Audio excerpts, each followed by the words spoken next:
하나님 말씀은 이사야서 66장 1절에서 4절입니다. 구약성경 1048페이지입니다.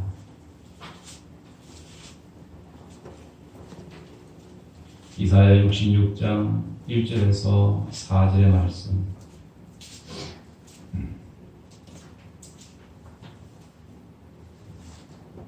글씨가 작아서 보이려나 모르겠네요.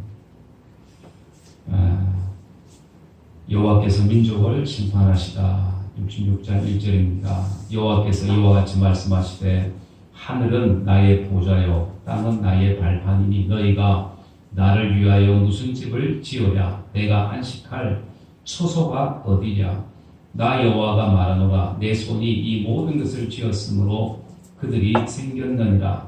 무릇 마음이 가난하고 심령에 통회하며 내 말을 듣고 뜨는 자 그 사람은 내가 돌보려니와 소를 잡아 드리는 것은 살인함과 다름이 없이 하고 어린 양으로 제사하는 것은 개의 목을 끄끔과 다름이 없이 하며 드리는 예물은 돼지의 피와 다름이 없이 하고 분향하는 것은 우상을 찬송함과 다름없이 행하는 그들은 자기의 길을 택하며 그들의 마음은 가증한 것을 기뻐한즉 나 또한 유혹을 그들에게 택하여 주며 그들이 무서워하는 것을 그들에게 임하게 하리니 이는 내가 불러도 대답하는 자가 없으며 내가 말하여도 그들이 듣지 않고 오직 나의 목전에서 악을 행하며 내가 기뻐하지 아니한 것을 택하였음이라 하시니라.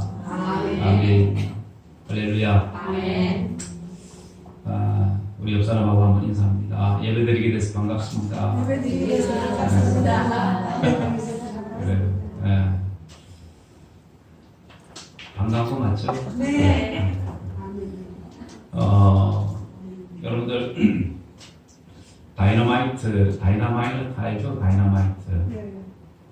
이 다이너마이트를 발명한 이 스웨덴의 화학자가 있습니다. 누굴까요? 알프레드 노벨이라는 사람입니다. 노벨. 1888년에 프랑스 신문의 한 기퉁에 이 부고란에 이 알프레드 노벨이 죽었다고, 사실은 형이 죽었는데 루드빅 노벨이 죽었는데 기자가 잘못 알고 알프레드 노벨이 죽었다고 이렇게 오보를 낸 겁니다. 그러면서 그 글 속에다가 부고란에다가 그 노벨을 소개하면서 뭐라고 소개를 했냐면 그는 다이너마이트를 발명하여 거부가 되었지만 수많은 사람을 죽게 한 죽음의 상인이다. 이렇게 적었어요. 죽음의 상인. 이것을 본 이 노벨은 충격을 받게 됩니다. 사실 이 다이너마이트는 공사 현장, 발파용으로 이렇게 처음에는 개발을 했습니다. 발명을 했습니다. 그래서 터널도 뚫고 또 광석을 얻어서 사람들에게 좀 편의를 주고자 만들었던 이 다이너마이트가 그렇게 좋은 의도로 만들었던 이 무기가 이것이 전쟁 무기로 팔려가게 된 겁니다. 사용되게 된 거죠.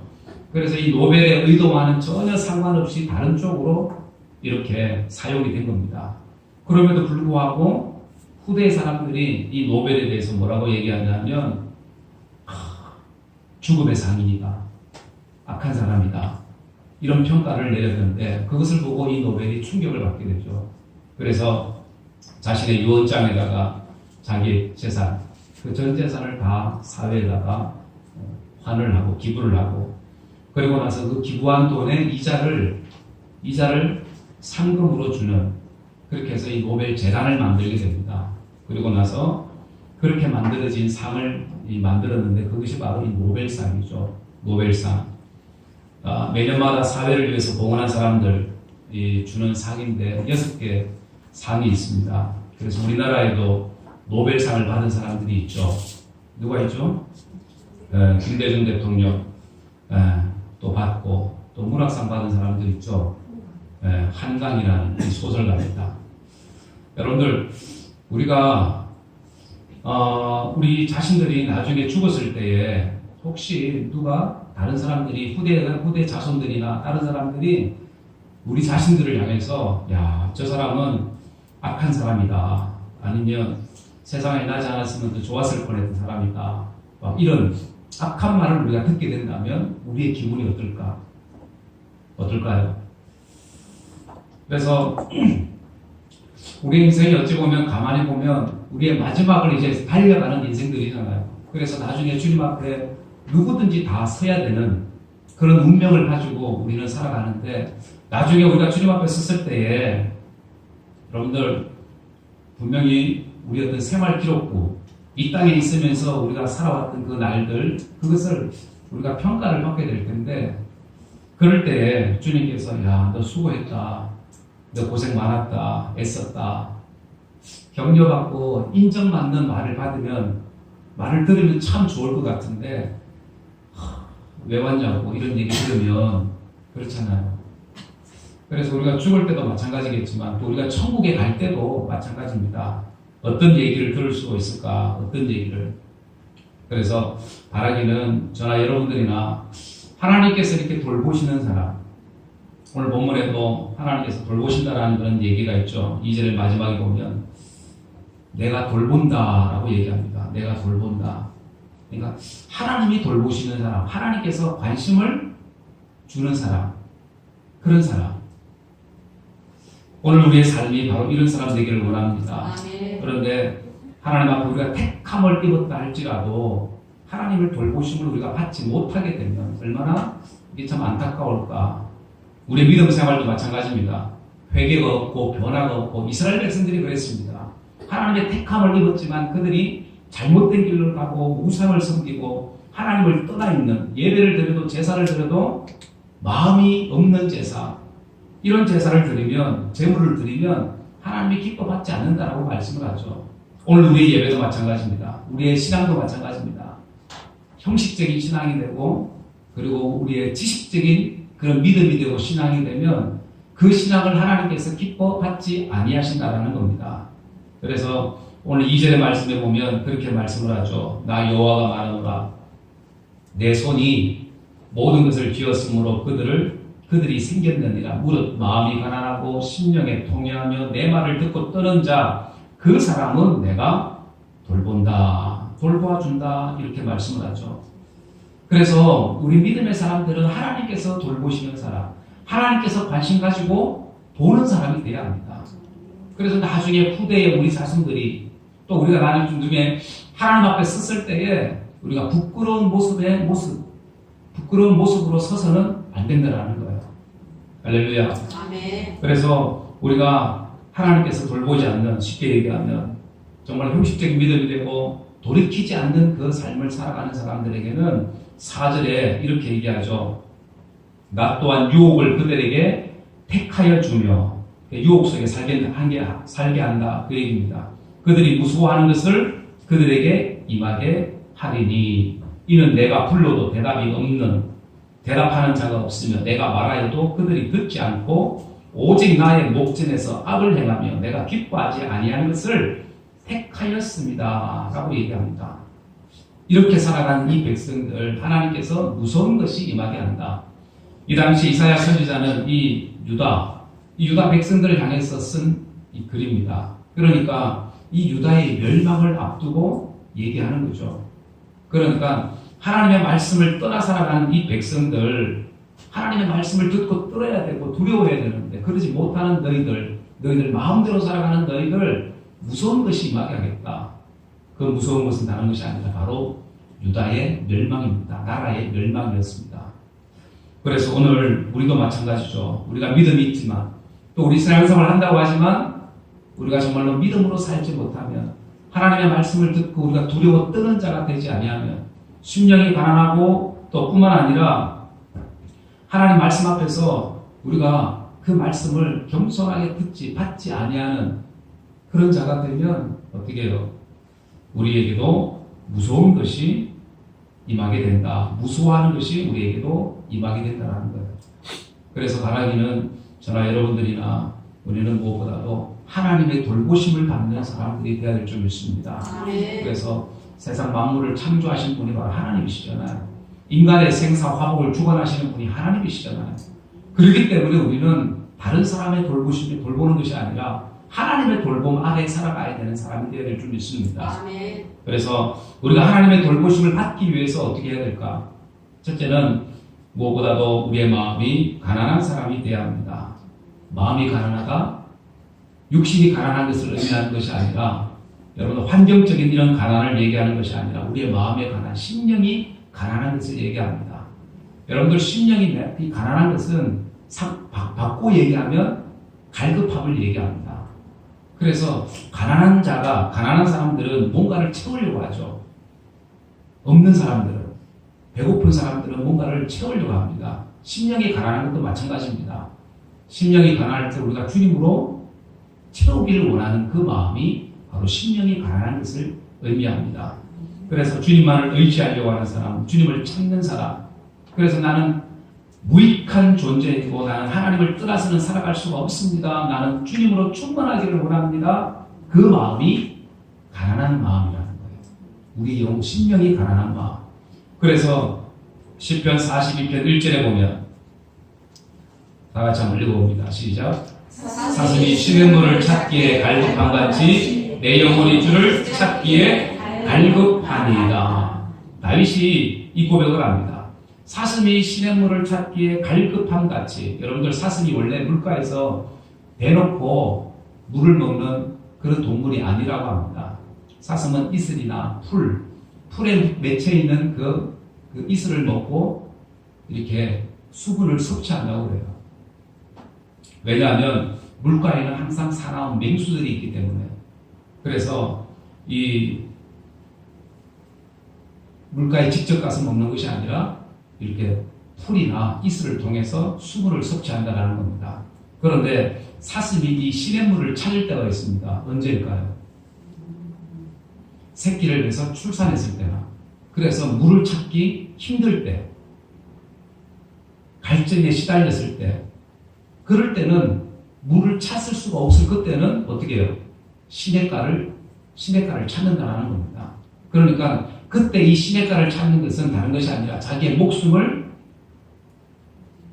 이 맹수들에게 내어줄 각오를 하고 시냇가를 찾는다는 겁니다. 그러니 다윗이 이렇게 사슴이 시냇물을 찾는 것, 그 갈급함, 목숨을 내어놓고 그 시냇물을 찾는 것처럼 오늘 우리의 영혼이 내가 주를 찾기에 갈급합니다. 그 갈급한 심령이 가난한 심령이라는 거예요. 그 심령이 오늘 우리의 심령이 되어야 될 줄 믿습니다. 아멘. 그래서 우리는 무엇보다도 이렇게 주님으로 충만한 삶이 오늘 우리의 삶이 되어야 합니다. 아멘. 그럴 때에 우리 속에 주님 주시는 그 기쁨이, 그 기쁨과 그 소망이 충만하게 되는 줄 믿습니다. 아멘. 여러분들, 그래서 이렇게 천국의 기쁨이라는 것, 우리가 구원받은 사람들은 다 천국의 기쁨 가운데 우리가 살게 되는데, 그런데 이 천국의 기쁨 가운데 살아가는 것은 구원의 확신이 있어야죠. 주님이 나의 전부가 된다는, 주님께서 나를 구원하시고 내 죄를 용서하시고 구원하시고 나를 천국으로 인도하신다는 그 확신이 있는 사람, 내가 지금 당장 죽어도 주님 나를 불러가셔도 내가 천국에 간다는 분명한 확신이 있는 사람들은 이 땅에서도 천국의 기쁨을 누리면서 삽니다. 아멘. 할렐루야. 아멘. 그래서 마태복음 5장 3절에 보면 심령이 가난한 자는 뭐라고 그랬어요? 복이 있나니 천국이 저희 것이다. 심령이 가난한 자, 이렇게 그 심령이 주님으로 충만한 사람, 주님을 찾으려고 하는 사람, 갈급한 그 심령이 천국이 그 속에 있다는 거예요. 천국이 그들에게 있다는 겁니다. 그렇게 내가 주님을 찾을 때에 여러분들 천국의 기쁨이 우리에게 경험되어지는 줄 믿습니다. 아멘. 그래서 이렇게 천국의 기쁨이 있는 사람들은 하나님의 은혜가 그 얼굴에, 그 삶에 나타나게 됩니다.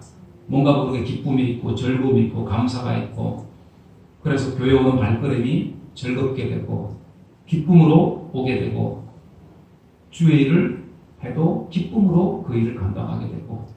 할렐루야. 아멘. 그래서 여러분, 우리가 수십 년의 이런 인생을 우리가 살지만은 이런 인생들 가만히 돌아보면 여러분들 하나님의 은혜잖아요. 하나님께서 은혜 주셔서 우리에게 믿음 주셔서 구원받게 하시고 하나님의 자녀로 택해서 이 땅 가운데 살게 하신 그 은혜잖아요. 그 하나님의 은혜를 생각하면 우리는 얼마든지 이 땅에서 기쁨으로 살 수 있어야 합니다. 감사함으로 살 수 있어야 합니다. 그런데 많은 사람들은 그런 감사함이 아니라 한두 가지 없는 것 때문에, 힘든 것 때문에, 그것 때문에 불평하죠. 원망해합니다. 짜증내고 힘들다고, 아니면 자존심 상한다고, 뭐 이런 것들 때문에 교회를 떠난다든지 믿음에서 떠난다든지 하나님으로부터 멀어진다든지 다툰다든지 이런 일들이 일어나는 겁니다. 그래서 여러분들 우리는 무엇보다도 우리가 하나님을 알고 구원받은 하나님의 은혜가 너무나 커서 이 땅에서 그리고 이곳에서 예배하는 것 자체가 얼마나 감사한지요. 얼마나 이게 큰 놀라운 은혜인지요. 그래서 바라기는 저나 여러분들이나 오늘 우리의 삶 속에 여러 가지 많은 어려움들이 있지만 그럼에도 불구하고 우리는 감사하는 자가 되어야 된다. 아멘. 그래서 심령이 가난한 사람들을 가만히 보면 그 속에 기쁨이 있고 감사가 넘쳐납니다. 할렐루야. 아멘. 우리가 하박국 3장 17절 잘 알죠? 지난번에도 읽었지만 다시 한번 읽어봅니다. 시작.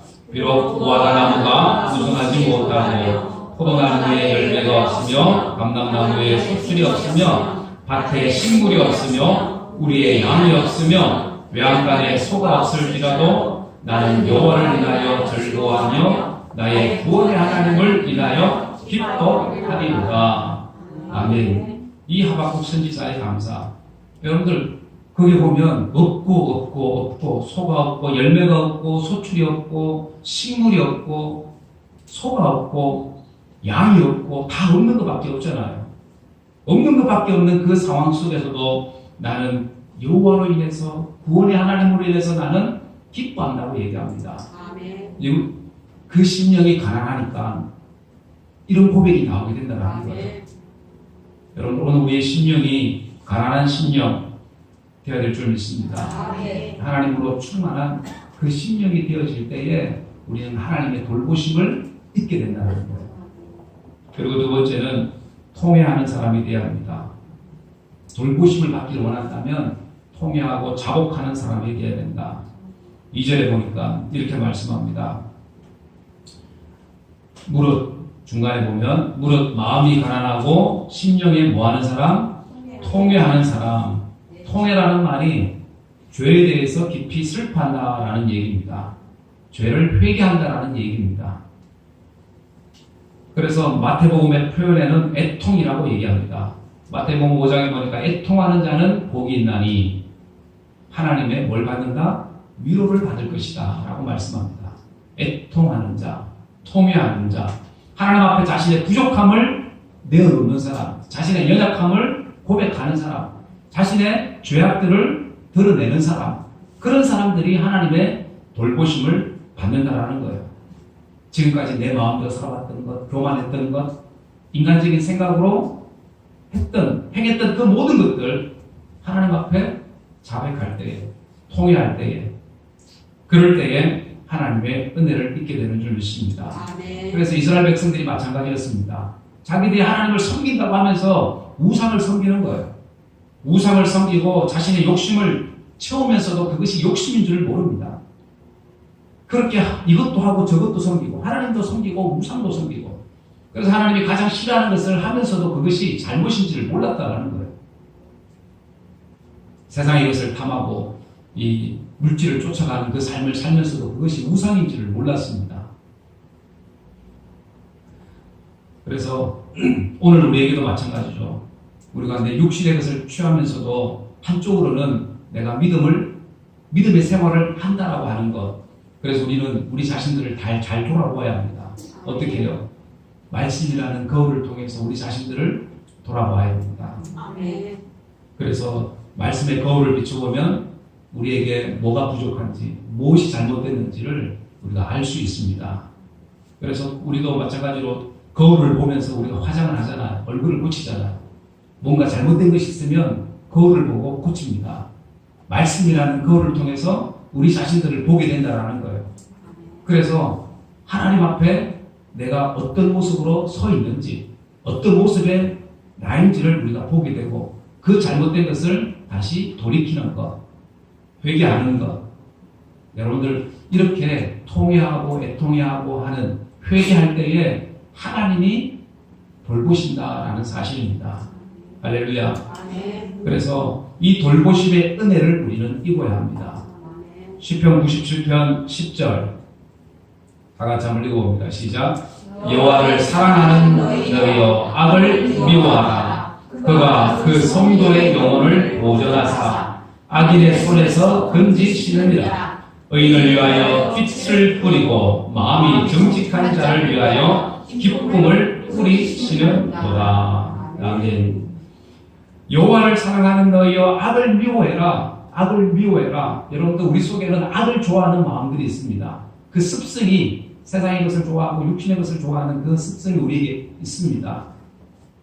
그래서 자꾸 우리는 이 악을 선보다는 악을 따라가게 돼요.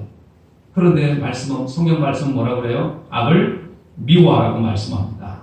미워하라. 그 얘기가 뭐예요? 회개하라는 얘기입니다. 악에서 돌아서라는 얘기입니다. 세상의 것으로부터 돌아서라는 얘기예요. 그럴 때에 하나님께서 빛을 뿌려주신다는 거예요. 빛을 뿌려주시고 정직한 자를 위하여 기쁨을 뿌려주신다. 이렇게 말씀합니다. 다시 회복하게 하신다는 거예요. 돌아설 때에. 그래서 우리가 이렇게 회개의 은혜가 부어져서 여러분들 우리가 우리의 삶을 돌아보고 말씀의 거울을 비추어서 돌아보고 우리가 이렇게 회개하고 나갈 때에 성령께서 우리로 하여금 우리의 잘못을 생각나게 하시고 깨닫게 하시고 그리고 우리를 빛 가운데로 인도하시는 줄 믿습니다. 기쁨 가운데로 우리를 인도하시는 줄 믿습니다. 그래서 그 하나님의 돌보시는 은혜를 우리는 입고 살아요. 하나님의 돌보시는 은혜. 그 여자의 일생이라는 이 유명한 소설이 있습니다. 이 사람이 누구냐면 모파상이라는 프랑스의 유명한 작가입니다. 이 사람이 원래는 신학교를 다녔어요. 신학교에서 퇴학을 당했습니다. 왜냐하면 방탕한 생활 때문에 신학교에서 퇴학을 당하고 그 후에 이 모파상은 믿음의 길에서 떠나서 자기만의 길을 걷게 됩니다. 그래서 자기 마음대로 내 마음대로 한번 살아보겠다고. 주님이 주인된 삶이 아니라 내가 주인돼. 그래서 내가 한번 잘 내보리라 하고 믿음에서 떠나게 됩니다. 그리고 세상에 나가서 학문의 문학의 뜻을 두고 노력합니다. 노력을 해서 유명한 작가가 되어집니다. 유명한 작가. 그가 쓰는 이 작품들마다 베스트가 되는 거예요. 그래서 그 이름이 유명해집니다. 유명해짐과 더불어 부도 생겨나게 됩니다. 유명한 작가가 되어서 돈을 많이 벌게 되죠. 그러면서 여자를 만나게 되고 그런데 이 여자를 한 여자에 만족을 하지 못합니다. 여자를 바꿔가면서 결혼을 하고 또 결혼을 하고 그렇게 해서 많은 여인들과 연분을 뿌리고 그렇게 다니다가 그렇게 허랑방탕한 생활을 살다가 그러던 어느 날 그에게 병이 찾아옵니다. 눈병이 찾아오게 되었고 그리고 안과에서도 고칠 수 없는 그런 불치병과 같은 그런 병이 찾아오게 됩니다. 그리고 그가 불면증에 시달리기 시작합니다. 잠을 자지 못하고 그래서 정신과 약을 먹어야 잘 수 있는 그런 상황이 됩니다. 그래서 결국 이 모파상은 자살을 시도하게 됩니다. 자살을 시도했는데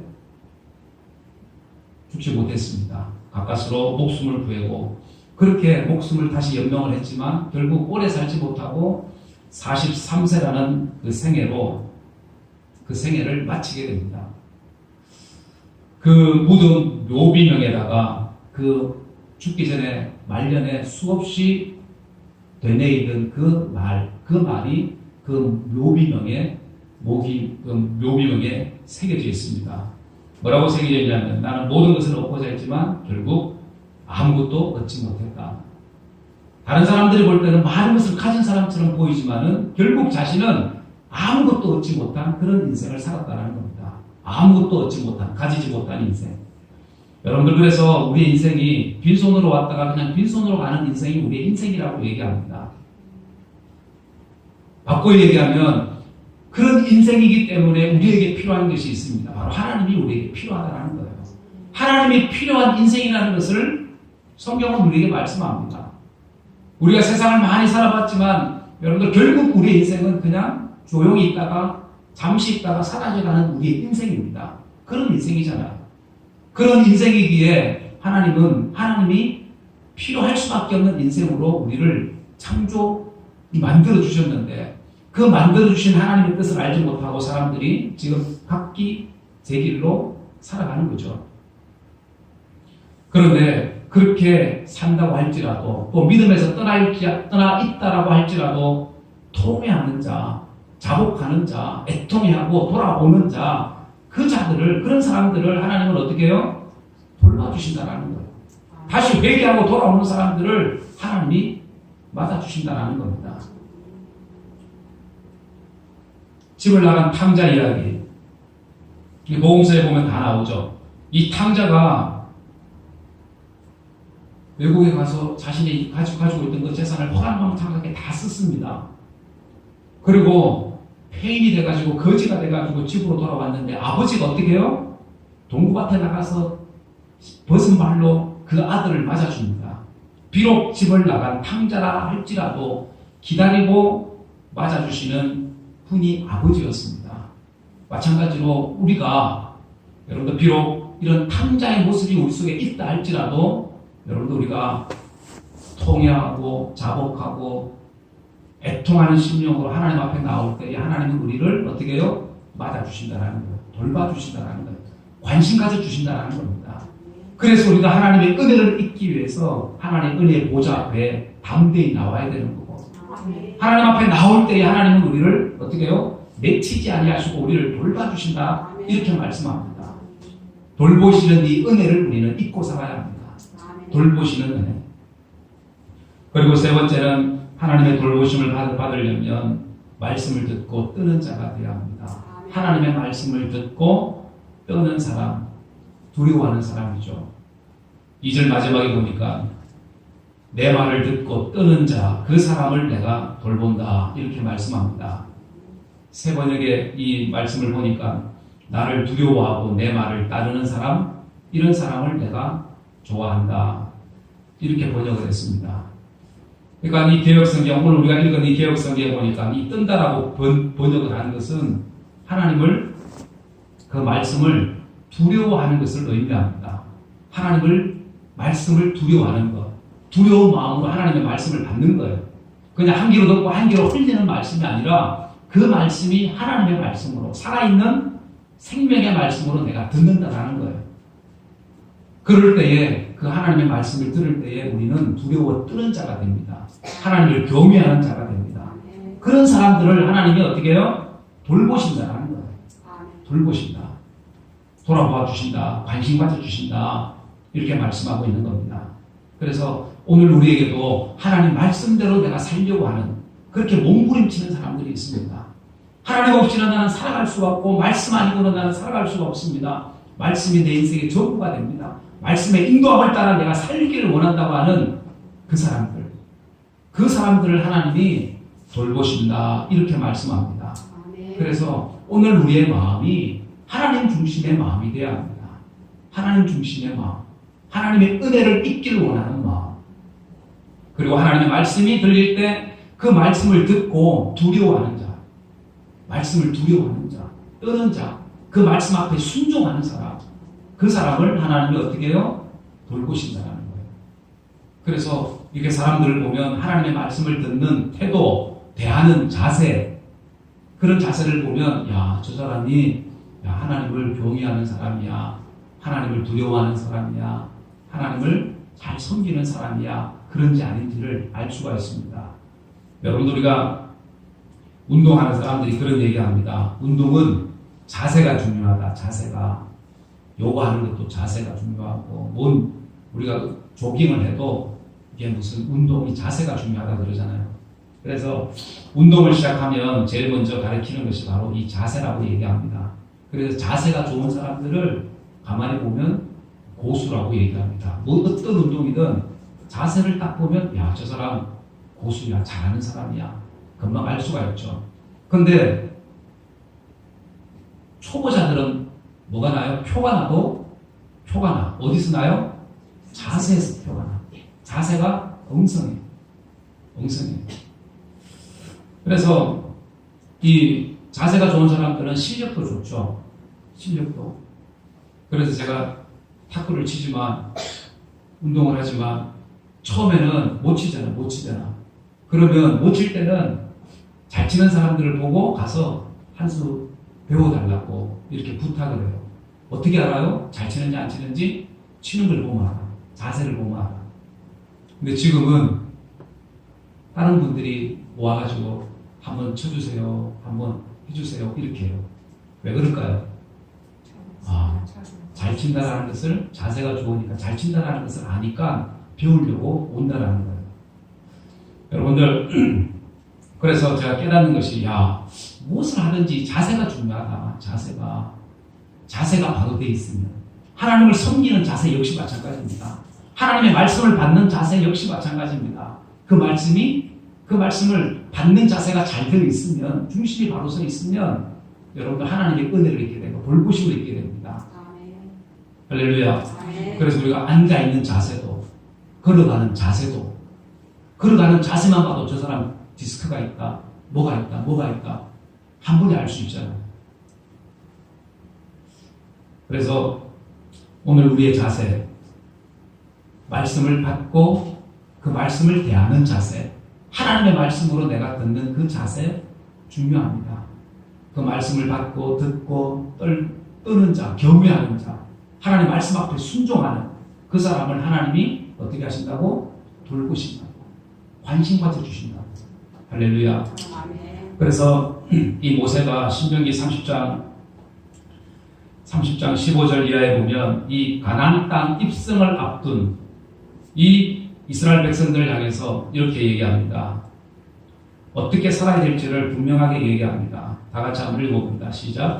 보라, 내가 오늘날 생명과 복과 사망과 화를 내 앞에 두었나니 곧 내가 오늘날 너를 명하여 내 하나님 여호와를 사랑하고 그 모든 길로 행하며 그 명령과 규례와 법도를 지키라 하는 것이라. 그리하면 내가 생존하며 번성할 것이요 또 내 하나님 여호와께서 내가 가서 얻을 땅에서 내게 복을 주실 것임이니라. 그러나 내가 만일 마음을 돌이켜 듣지 아니하고 유혹을 받아서 다른 신들에게 절하고 그를 섬기면 내가 오늘날 너희에게 선언하노니 너희가 반드시 망할 것이다. 아멘. 하나님의 말씀을 듣고 그 말씀을 듣고 따르는, 그 말씀 앞에 순종하는 자가 되어야 합니다. 하나님만을 섬기는 자가 되어야 되는데 이스라엘 백성들이 하나님을 섬긴 것이 아니라 하나님도 섬기고 우상도 섬기고 그때마다 좋은 것을 섬겼습니다. 그래서 하나님 가장 싫어하는 것을 이 백성들이 한 것이었습니다. 이렇게 우상을 섬기는 그들에게 하나님 뭐라고 말씀해요? 반드시 망할 거라고 얘기합니다.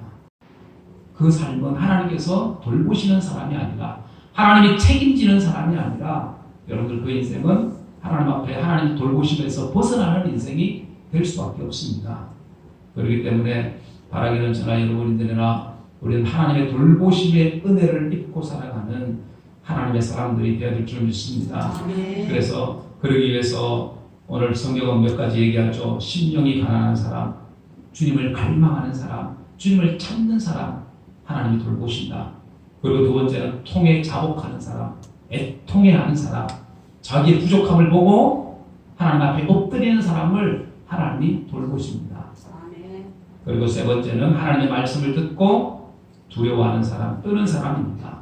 그 말씀 앞에 순종하려고 하는 사람, 그 사람을 하나님이 돌보신다라고 말씀합니다. 그래서 이렇게 하나님이 돌보시는 사람, 하나님께서 함께 하셔서 도우시고 인도하시고 에베네셀 되어주셔서 우리의 남은 생애가 주님과 동행할 수 있는 그런 은혜가 저와 여러분들의 있기를 원합니다. 아멘. 이러한 믿음의 아름다운 삶을 살아가는 돌보심의 은혜를 입고 살아가는 저와 여러분들이 다 되어지기를 주 예수의 이름으로 간절히 축원합니다. 아멘. 네, 기도하겠습니다. 이 시간 말씀을 생각하면서 여러분들 기도합니다. 사랑하는 여러분들, 오늘 말씀은 하나님께서 돌보시는 사람, 하나님께서 관심 가지고 지켜보시는 사람 되기를 원합니다. 그러기 위해서 우리가 어떻게 해야 합니까? 우리의 심령이 가난한 사람이 되어야 합니다. 주님을 찾는 자가 되어야 합니다. 갈망하는 자가 되어야 합니다. 그리고 통에 자복하는 자가, 애통하는 자가 되어야 합니다. 그리고 말씀 앞에 순종하는 자가 되어야 합니다. 하나님 앞에 말씀을 듣고 두려워 뜨는 사람, 그 말씀이 우리의 삶을 인도케 하는 사람, 그런 순종하는 사람이 하나님의 돌보심을 받는 사람입니다. 하나님, 오늘 우리의 삶이, 우리의 가정이, 우리의 가족들이, 우리의 친척들이 다 하나님의 돌보심을 받는 사람 되게 하여 주옵소서. 하나님의 돌보심, 그 관심 가운데 살아가는 우리의 인생이 되게 하여 주옵소서. 우리 다 같이 한번 통성으로 기도하도록 합니다. 살아계신 하나님 아버지, 은혜를 감사합니다. 하나님, 우리의 심령이 가난한 사람, 아버지 주님으로 충만한 갈망하는 사람 되게 도와주시고, 아버지 통에 자복하며 애통하며 회개하며 더럽히는 사람, 그리고 아버지 말씀을 듣고 두려워 뜨는 사람, 하나님 말씀 앞에 순종하는 그 믿음의 사람 되게 하여 주옵소서. 하나님, 그런 사람들을 주께서 돌보신다고 말씀합니다. 하나님, 그렇게 하나님의 주의 돌보심의 은혜를 입어 살아가는 우리 모든 하나님의 거룩한 백성들 되게 도와주옵소서. 아버지 하나님의 도우시옵나이다. 주님 인도하여 주옵소서. 그들을 내려 주옵소서. 하나님, 다시 은혜를 도와주옵소서.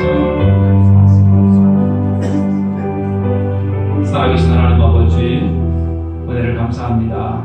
하나님의 은혜가 아니면 우리 이 땅에 살아갈 수 없는 인생임을 이 시간 우리가 다시 한번 고백합니다. 하나님, 무엇보다도 마음이 가난하고 심령에 통회하며 내 말을 듣고 뜨는 자, 그 사람을 내가 돌본다고 주님 말씀합니다. 하나님, 우리가 이 땅을 살아갈 때에 어떻게 살아야 합니까? 하나님의 은혜 안에, 돌보심 안에 우리가 살게 도와주옵소서. 저들의 가정이, 아버지 하나님, 저들의 자녀가, 또 저들의 가족들 모두가 아버지 하나님의 돌보심의 그 은혜를 입어 살기를 원합니다. 성령 하나님 역사하여 주옵소서. 하나님, 우리 심령이 가난하길 원합니다. 주님을 갈망하길 원합니다. 하나님, 그렇게 주님으로 충만한 인생을 살게 도와주시고, 통회하며 자복하며 회개하는 심령 되게 도와주셔서 하나님의 말씀을 듣고 두려워 떠는 사람, 하나님 말씀 앞에 순종할 수밖에 없는 하나님의 사람 되게 하여 주옵소서. 그렇게 하나님의 돌보심을 입어 이 땅 가운데 살아가는 하나님의 거룩한 백성들, 하나님이 기뻐하시는 사람들 되게 도와주옵소서. 주께서 함께 하심을 믿고 감사드리올 때에 거룩하신 예수님의 이름으로 간절히 기도드리옵나이다. 아멘. 우리 찬송 341장 우리 찬송하시면서 연금하는 시간을 들어옵니다. 341장입니다.